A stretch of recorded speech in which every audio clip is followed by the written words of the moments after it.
Kita ko po itong dalawa nag-aantay. Ngayong hapon, ang oras dito ay 4:25. Ito ang pagkain nyo. Ito oh. Ayan.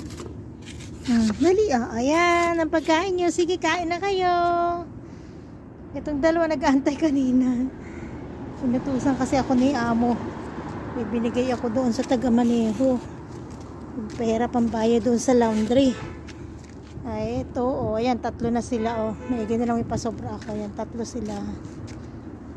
Sige, kain lang kayo. Dati po ako hindi mahilig sa pusa, pero nito ako naging OFW. Naging mahilig na rin ako sa pusa.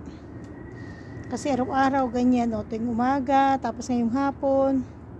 Kasi si madam, laging pagka nakakita ng pusa dito sa labas, sabihin sa akin, bigyan ng pagkain itong mga pusa.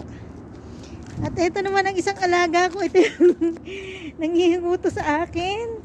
Si Silver. Silver. Ayan po si Silver. Oh. Dito lagi sa loob. Pupunta lang sa labas siya. Tapos babalik din agad. Pagla ako'y lumabas. Ano Silver? Ha? Takot pa rin sila lumabas eh. Dito lang yan sila sa loob.